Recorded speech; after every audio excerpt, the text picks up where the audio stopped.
अच्छा, जब भी ये गाना बजता है हमेशा कोई ना कोई ब्यूटीफुल हीरोइन एंटर करती है, लेकिन अब आज आपको देखने को मिला कि इस खूबसूरत गाने के पीछे उसके जो रचयिता हैं वो कौन है? समीर साहब। एक बार जोरदार तालियां हो जाएं। आइए समीर साहब, आपका बहुत बहुत स्वागत है। आओ बादशाह।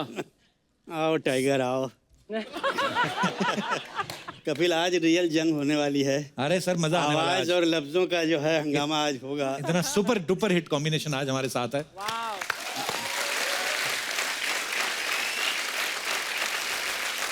समीर साहब और शानुदा दोनों ही वर्ल्ड रिकॉर्ड होल्डर हैं, विनर हैं। तो कैसा लग रहा है आपको एक तीसरे वर्ल्ड रिकॉर्ड होल्डर के साथ? माफ कर नहीं दीजिए। कपिल, बहुत बहुत बधाई। मुझे Thank पता you, sir. चला कि बहुत जबरदस्त अवार्ड मिला है तुमको। धन्यवाद सर। और अच्छा नहीं हुआ यार, तुमने। कपिल कपिल कपिल जो काम करते हैं, आई थिंक वर्ल्ड का ये बेस्ट काम है। लोगों को हंसाना बहुत मुश्किल है। दादा शुक्र है आप नहीं इस इंडस्ट्री में आ गए, हाँ, नहीं तो आप अच्छा इधर भी किया। पेल देते 5000 शो। नहीं, छप तो तुम भी रहे हो, बात नहीं है। बात नहीं है। हाँ, खाली मैं अकेले छप थोड़ी रहा हूँ। मैं क्या बोल रहा हूँ कि लोगों को जो खुशियाँ आप बांटते हो, ये बहुत बड़ी बात है। क्योंकि हंसाना एक डॉक्टर जैसा काम करते हैं ना, डॉक्टर के दवाई की तरह काम करते हैं। जी दादा। अर्चना जी तो जिंदगी में अर्चना जी कभी तबीयत खराब होगा ही नहीं। Thank you. यही देखते आ रहा हूँ, नो चेंज। कमाल का है ये, बिकॉज ऑफ हंसी। हाँ दादा, कई बार तो इतना जोर से हंसती है ना, एक बार इनका गुर्दा बाहर आ गया था, हमने चम्मच से अंदर किया। आशिकी फिल्म आप सब जानते हैं, तो आशिकी फिल्म बनने से पहले ऐसे हमने सुना है कि आशिकी का जो म्यूजिक था वो इतना हिट हो गया, हमें आज तक वो सारे गानों के लिरिक्स भी याद है, उनकी धुन याद है, हम लोग गुनगुनाते रहते हैं। लेकिन सुना है कि समीर साहब कि पहले ये फिल्म एक्चुअली थी ही नहीं, पहले सिर्फ म्यूजिक एल्बम ही था ये। हाँ कपिल, बड़े कमाल के किस्से मैं बताना चाहता हूँ। अच्छा जी। अनुराधा पौडवाल जी एक गाना गा रही थी, मेरी एक फिल्म आई थी बाप नंबरी बेटा 10 नंबरी। हाँ जी। तो उन्होंने कहा कि नदीम श्रवण से कि तुम लोग गुलशन जी से क्यों नहीं मिलते। खैर गुलशन जी से मुलाकात उन्होंने करवाई। अच्छा जी।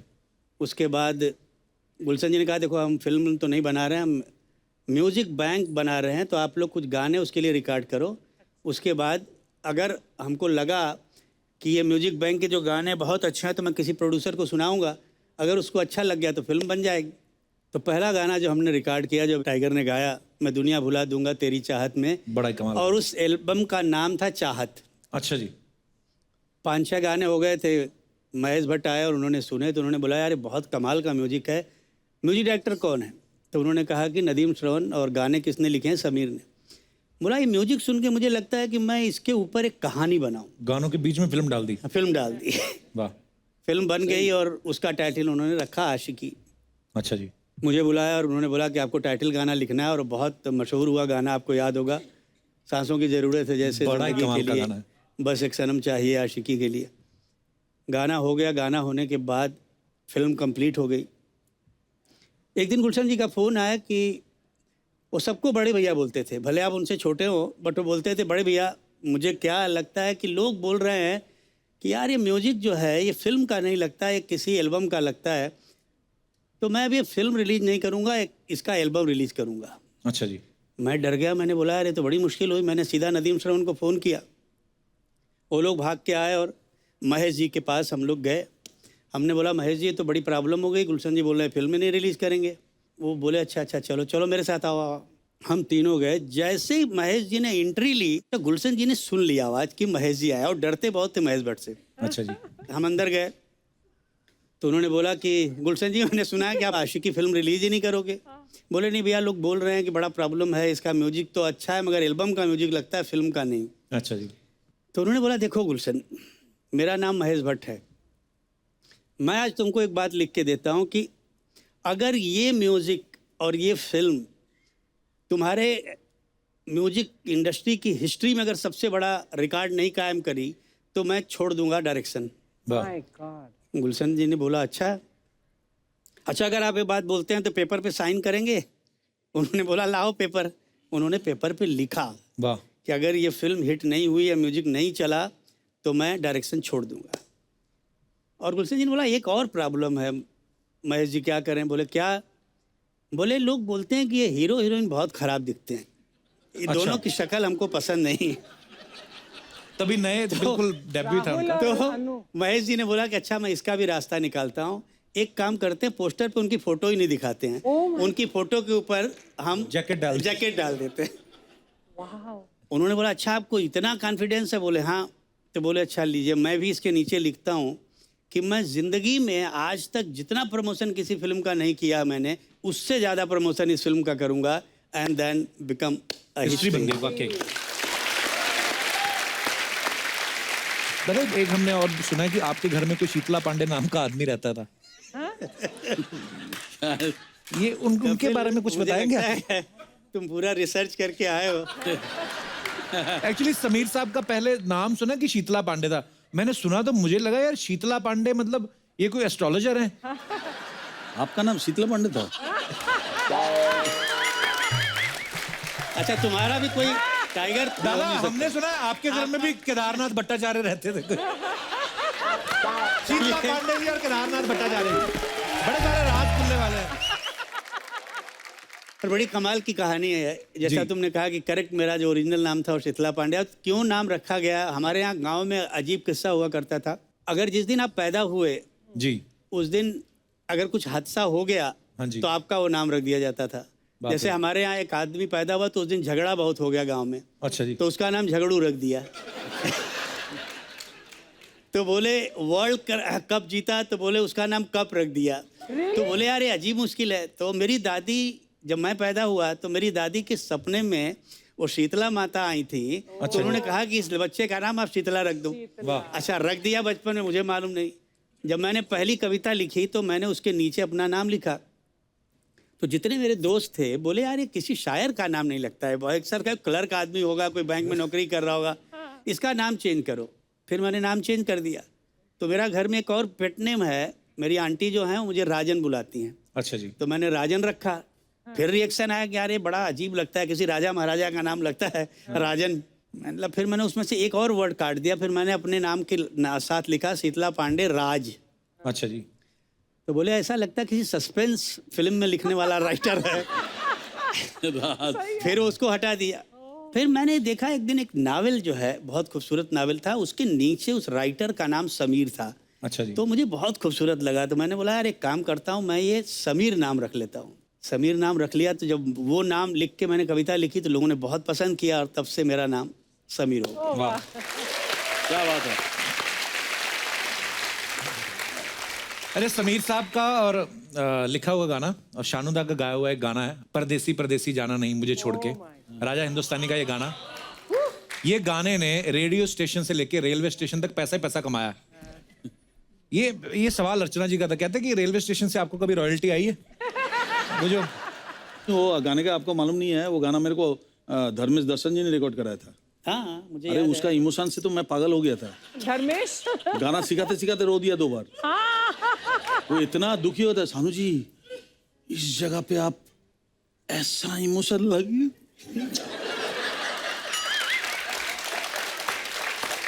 दादा दादा दादा दादा हाँ नहीं मतलब भयंकर इमोशनल सीन है।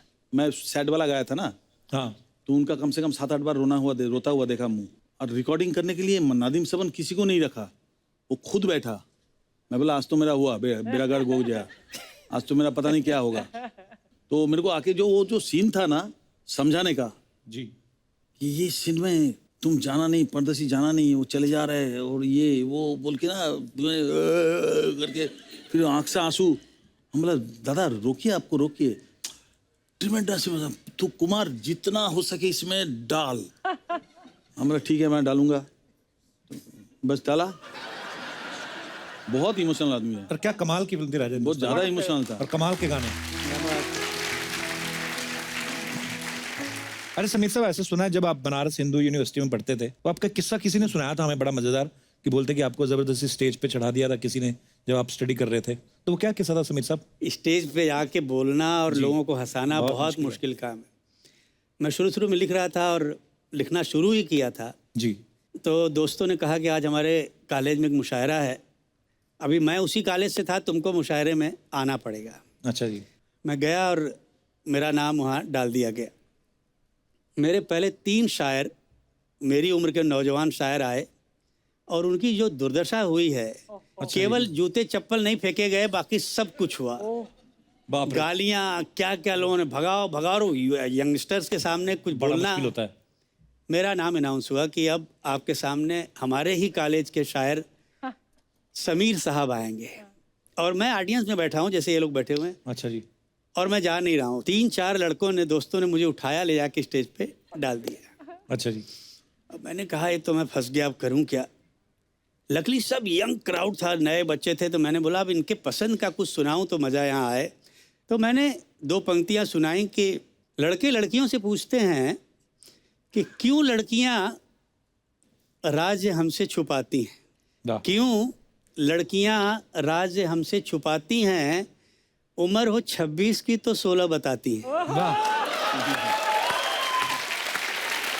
अब ये बोलना था कि सब लड़कियां एक कॉर्नर से खड़ी हो गई, बोले ए हमारी लाइन सुना, नहीं तो स्टेज से उतरने नहीं दूंगी। अच्छा। अरे मैंने बोला ये मैं क्या करूं, ये तो पहली लाइन तो लिखी हुई थी, सुना दी, अब क्या करूं। तो मैंने वहीं लिख के तुरंत सुनाया कि लड़कियां पूछती हैं कि क्यों लड़के भी राज हमसे छुपाते हैं, क्यों लड़के भी राज हमसे छुपाते हैं, शादीशुदा हों तो कंवारे बताते हैं।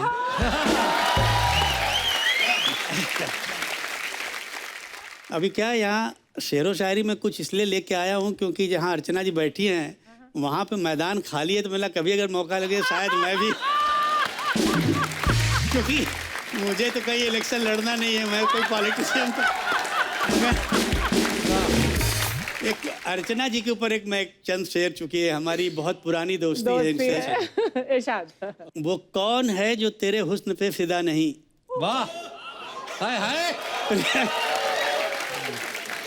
वो कौन है जो तेरे हुस्न पे फिदा नहीं, वाह, मैं बोलता हूँ और कोई बोलता नहीं। क्या बात है, क्या बात है, वाह। शुक्रिया शुक्रिया शुक्रिया शुक्रिया। Thank you Sameer, thank you so much. क्या है कपिल, बात वही होती है कि जब आप दिल से कहो और दिल पे जाके असर करे। क्या बात है।